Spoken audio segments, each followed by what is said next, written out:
So here we are on our my first ever solo podcast. So I thought I'd do this. The reason why I thought I'd do it was because we're nearly a year in now, very nearly, and there's probably a few things that I need to talk about, to be quite frank.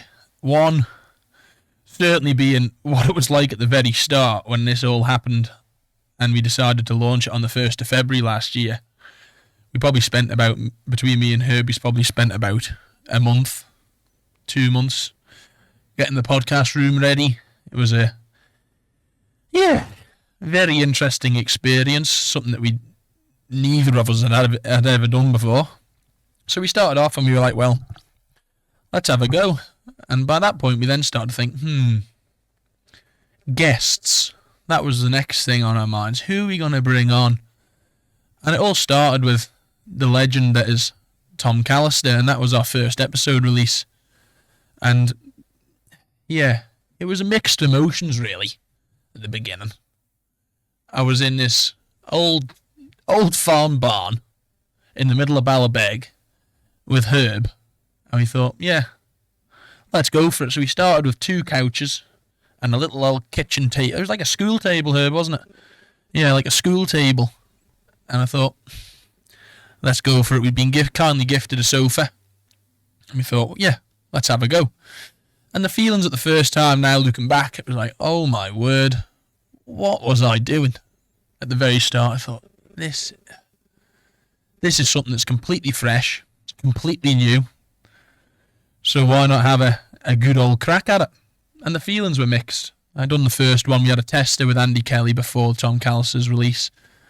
And yeah, I couldn't have wished for a better first episode, really. Tom's a legend of a man, long friend of mine. So yeah, it was absolutely ideal. And yeah, well, just sort of thinking to myself here, what else I was thinking during that time. Scared, probably. Not a young fella, hadn't really done a podcast on the Isle of Man before. Thankfully, I had the legend, aka Herb, or some people have been calling him Jamie lately, like Joe Rogan's legendary assistant. Now, we've certainly had some problems along the way. Mostly being audio. Now, that's been an absolute nightmare to deal with. Certainly for me, because I'm like a bloody caveman when it comes to dealing with technology. And I was sat there, I was thinking to myself, I don't even understand how the sound gets from this mic through the cable and into the audio box. Never mind the laptop. So then we set Herb off going, and he was looking through it, and we had some blips. Some of the times the audio didn't work. We had to ditch a couple of episodes, which was unfortunate. But that's what we take the rough with the smooth, really. And we sort of started off by looking at it like a learning experience. We were going to make mistakes, and we still make mistakes. But as long as we learn from them, then that's the main thing. Then we also had a couple of problems when it came to, we don't edit anything but putting the intro in, putting the outro in, working all that out. I'd never really known anyone who'd done a podcast before, so we couldn't get advice. We could only use YouTube. And that was, it felt like a YouTube mechanic, but for podcasting, really. And I would say we've both, between myself and Herb, have certainly learned a hell of a lot during this period. One of which is from all the guests that are behind me.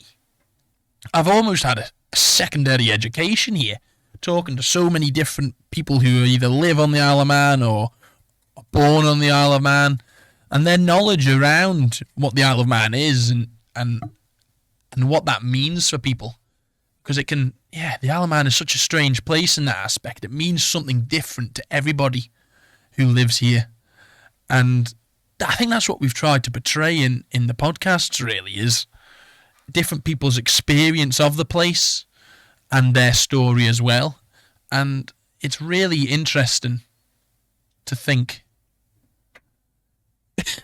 to think about their stories and how special it's been for me on that journey, I think.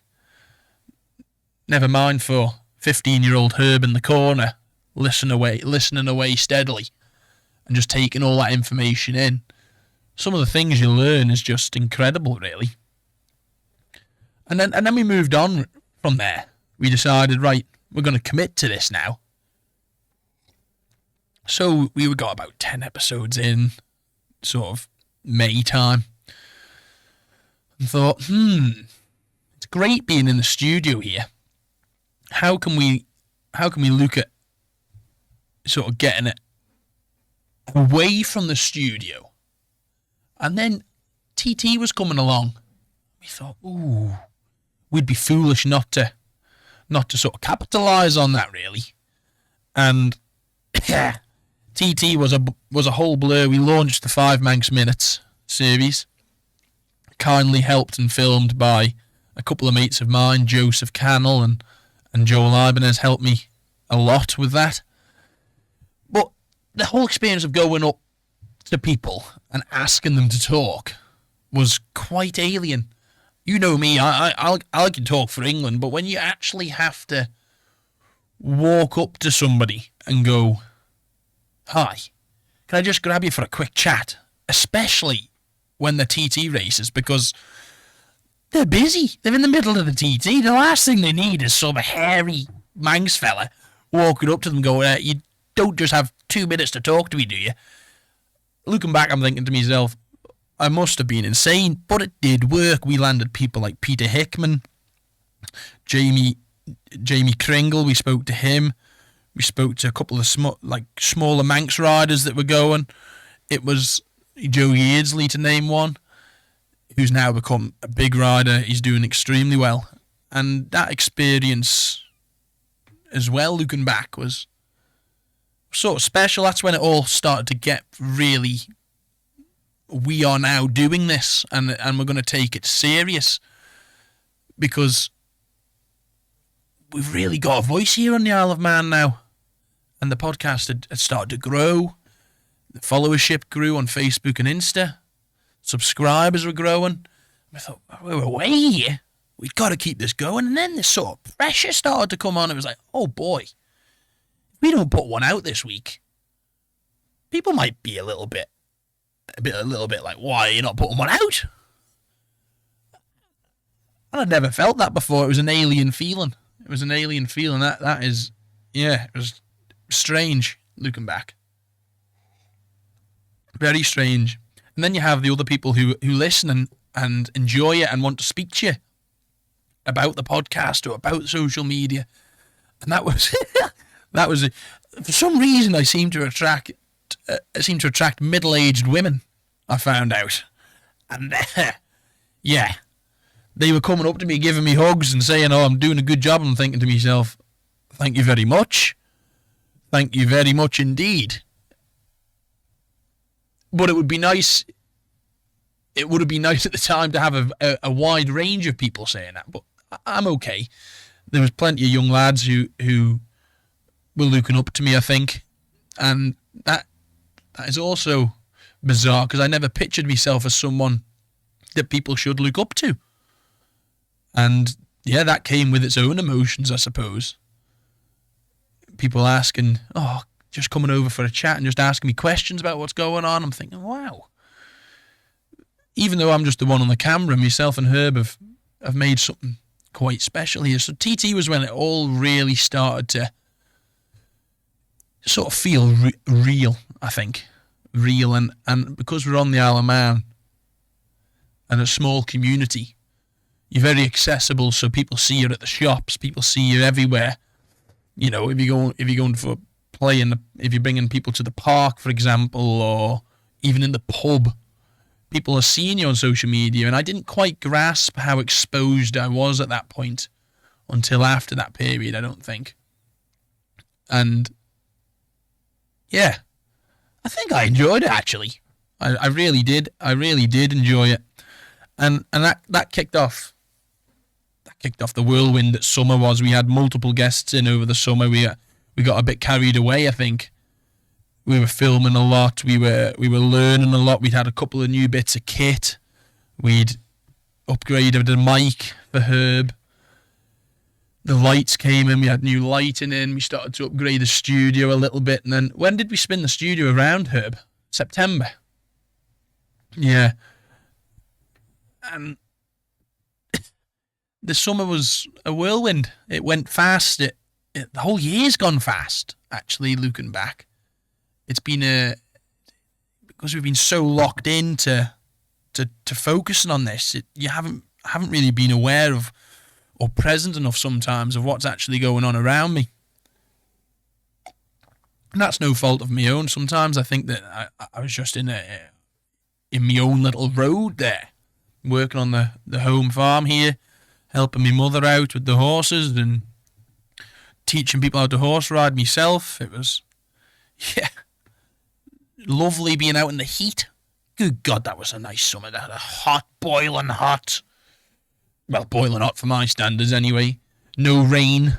That was quite nice. There's nothing better than going outside, walking out the house in your shorts and wellies with a t-shirt on, thinking, I don't even need a coat or a jumper today. Just going out and being warm was absolutely tremendous. We had lots of content to film. Dazzler at that point were on board with us, and we were doing food reviews. We were going out and eating loads of scran. It was trying loads of different stuff. We went to Weatherspoons and ate a nice full English breakfast there. That was all funny, and I hopefully keep doing those. Hopefully I can keep doing those and entertaining people that way as well as long form content, I think. And I'm certainly not sure how this solo episode's going to go, really, because I've never done one before. So hopefully you don't mind me just sat here waffling about the past year and how special it's been. But summer, moving on from summer, that and looking back at that period, it was, if I described it in one word, it would be whirlwind. I would say it was a whirlwind, and trying to look back and learn from it. And this year we've got a lot to come. Hopefully better weather, good weather, so we can get out and get lots of filming done. It's, fingers crossed, it's exciting. And I'm very excited for the year to come, I must say. Excuse me. And then we moved on to autumn time started to kick in. People's moods start to change when the weather gets colder, the nights get darker.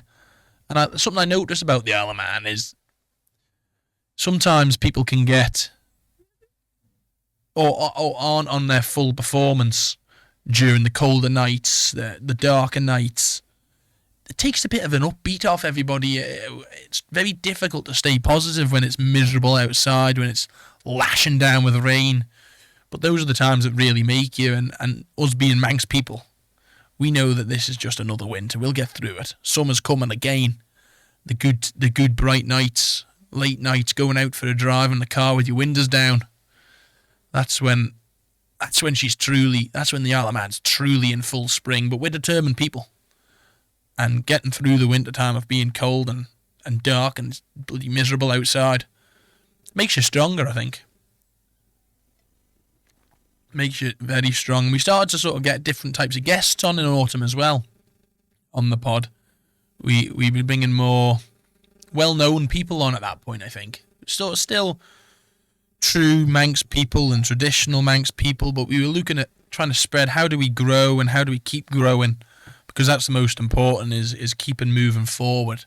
And that's when we started reaching out to higher caliber people, I think, at that point, and seeing who else we can bring on board with us and get it all rolling through the winter to try and start it off positively. But I would say that, trying to stay positive during miserable weather is extremely tough with the rain, more rain. I'm outside and the horse is covered in shit all day. Mud up to me knees. Herb knows the feeling. Traipsing round, filling hay nets, cleaning out horses, and the workload gets different, and you have to manage that, I suppose. I'm trying my best, I think. Trying my best. Definitely trying. 100%. And I feel like that's what's important to me, really, is trying. And then, yeah, Christmas came along, and we tried a Christmas episode where we all got drunk on the podcast. That was a bit of an experience, something different. Tried to look at different things of how to entertain people. That dragged on a little bit. That was 2.5 hours, that one. That was a long, partially unmemorable experience, but it was fun. We had a laugh. It was interesting. And that sort of brings us off the podcast. That rounds us up. We did upgrade. Obviously, we've got the table in September. But we did got some more sockets in here. Changed the whole room around, actually. 45 degrees around, 90 degrees around. Put a board here before we were over there. Got it. So I think we're happy at the moment with how it is. I am happy. There's still a couple of tweaks we need to make. Herb would back me up on that, but he doesn't like talking, so I did try to get him to have a mic, but he wasn't having any of it. He's just giving me the middle finger in the corner over there. Little Jamie, eh, Herb? He doesn't want to talk, you see. And yeah, so then looking back, I thought then we'd look briefly. I want to keep this one short and sweet. We'd look at the guests that we've had on over the years, and just looking back, we've had some interesting people on, that's for sure. There is absolutely no doubt about that. The first question people asked me when I started was, are you going to have enough people to talk to?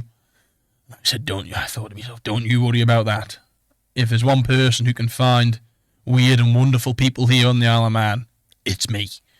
It is definitely me. We've had people from Manx Speakers to Little Miss Dynamite, Jade Bird and the Boxer. We've had some jiu-jitsu clubs on. We've had rugby clubs on. We've had business people on. They've been cool listening to their stories. We've had people from Recycle Collect. We've had a very wide range, very, very wide range of people. And the Isle of Man is a niche in itself. We all love to know about different people, what they're up to and what the Isle of Man's up to, and trying to create that buzz of keeping people up to date with what's going on here is why I do this, I think. It's why it drives in me belly to say, I want to get this done. I think that let's keep doing this now. And that's why we're here. We're a year in, hopefully, very nearly a year in, and when we first started, I thought we'd never get to this point. And then we got a couple of thank yous. I mean, I couldn't do any of this without Herb. He doesn't get enough credit. He sits in the corner on his computer, nerding out, and I truly couldn't have done it without him. And he does need more appreciation than he gets because he's a little wizard. You're a wizard, Harry. You're a wizard, Herbie. He's a little wizard in the corner over there. And he's been part of it. He's gave me advice, gave me a bollocking when I haven't done well enough, or told me I'm a stupid idiot. I need to get my act together. And it's good to have a little brother like that who holds me accountable and makes sure that I'm doing okay. And I try to check in on him when possible and make sure that he's all right. And is there anything I can help him with? And he's created a nice little CV over the last year as well. He's produced most of the podcasts. Second thank you goes to our fill-in corner man, fill-in Jamie, if you want to call it that, is Big Joe Cannell. Also couldn't have done any of it without him. He's been in and out. He's been on external filming with me, doing different types of videos on Facebook or TikTok or Insta. He's been the outside guy as well. So, yeah, I don't think I could have done it without Joe either for the past year. If Herb's unavailable, he'd always fill in, throw him in at the deep end. He might get a little bit lost along the way, but that's okay because he's learning as well, and we all are learning and getting through the experience. And there's bad days and good days, but that's life, isn't it? I suppose trying to move on and keep moving, keep bloody moving forward. And then we move on to what's coming up this year? What have I got going on? And I've not been that active on social media recently couple of reasons, but that's, yeah, I think I'm okay to talk about it now. And what's coming up for 2026? So we've been working on Mooney Moo, which is huge. That's a movie about a cow that's based on the Isle of Man, and we've been coming up with different ideas for her and going out and talking to interesting people about what that has entailed for the Isle of Man, involving landmarks on the Isle of Man, trying to put the Isle of Man on the map as much as possible, and getting the opportunity to work with people like Martin Aram and Keith Chapman, who created Paw Patrol, is, you can't buy that experience. I just got to be a sponge in that environment, I think, and try to pick everything up I can along the way, because sometimes those experiences don't come round again. And obviously we're looking to grow the podcast this year. We've got a nice solid follower base, but I think we can be bigger. I'm trying to look to grow it in different ways, by whether that's people sponsoring the pod to try and grow it, try and push out to their followers as well, because hopefully people can align with us. We have a young audience. People want to watch what we do. So if companies want their name on the podcast and want to push their brand out there, then that's one way we can grow as well. Me, as a person, reflecting on how well I perform in the podcasts and how entertaining they are is also extremely important, because I have to hold myself accountable for how well they do. And that's also important. And then upgrading the equipment. We're looking to upgrade. We want to get 3 cameras in here, hopefully from different angles, to give Herb more hassle, as they say, more hassle to tickle his pickle, to irritate him. But hopefully he'll learn. And a camera over there, so one can be looking at myself and one can be looking at the guest. And then this open view here that you're currently watching in now, that would be huge. More entertaining, different camera angles, switching it up, and yeah, boy oh boy, there is lots to come, baby. Oh, there is lots to come. There is no doubt. How that's going to look, I don't know, because you can't predict the future. You just got to ride the storm. Herb's just yawning in the corner. I think I'm making him nod off with all this wittering that I'm doing. He listens to me witter all day, so he's probably sick of listening to me voice by now. We also, TT is coming round again fast. 6 months away, 5 months away. And this year I would really like to push and get involved in that even more so. So if there's anyone watching who has any advice on how or what they want me to do throughout TT, would be very interesting, because I've got a few ideas. Where those ideas fit in, I don't know. So it's trying to learn and trying to work out where to capitalise on that, I think. Because I just love talking to people. And there's so many interesting people on the Isle of Man during that period that it would be silly for me not to go out and talk to them. You've got Germans, you've got Australians, you've got anyone from Europe, you've got people from America coming here. And Americans are crazy. So you might just capture a little bit of golden conversation and try to show people how much others from elsewhere around the world love this place, and this place is special to them during that period. During TT, the island comes alive, the population nearly doubles. No, not doubles. Half added on, whatever that is. I don't know what that is. I'm not very good. What is that, Herb? An extra 50%. Thanks for that, Herb. That's an atmosphere that's... Even Bushies, what an atmosphere Bushies, isn't it? Oh boy, have a couple of beers and hanging out with your mates, live bands on, bar. Oh boy, what an experience. And yeah, that's where we are. Hopefully going to look at the elections.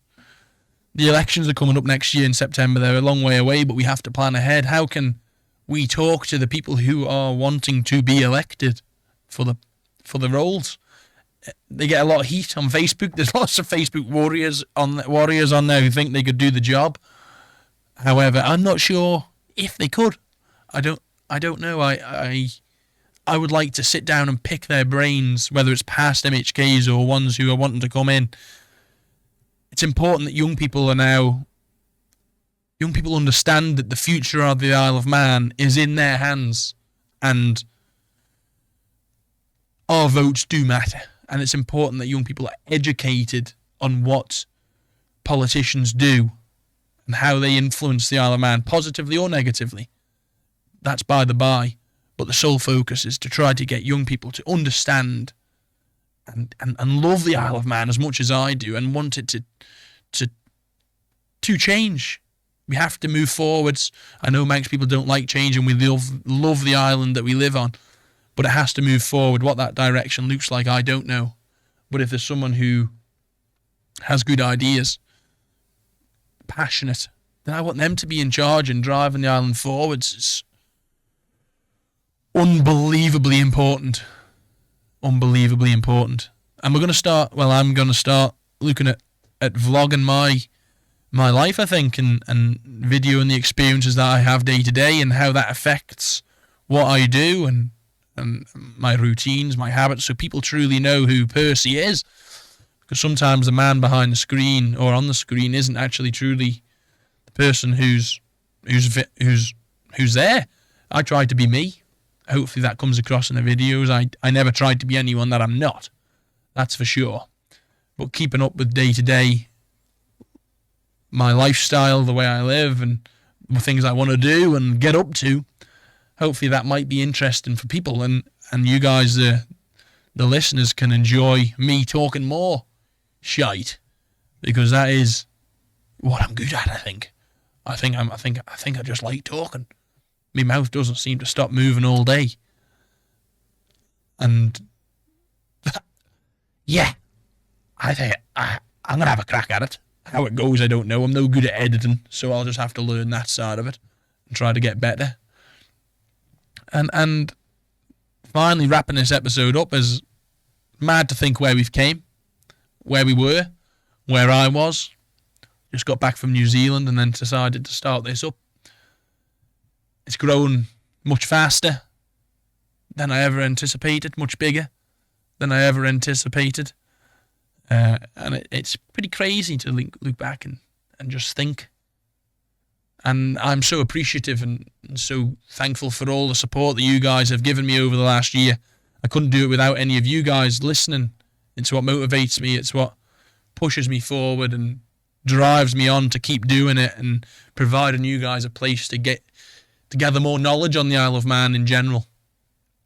I love, and hopefully I can keep doing that for you guys, and I just wanted to say a massive, massive, massive thank you for tuning in and sharing your opinions, whether that's on Facebook, TikTok, Instagram, YouTube. I couldn't do it with any of it. I couldn't do any of this without you guys. So yeah, I think that's a nice way to round this solo episode up. It's been around 30 minutes, and a massive thank you. Thank you, thank you, thank you. Have a good evening and good night, or morning, or afternoon.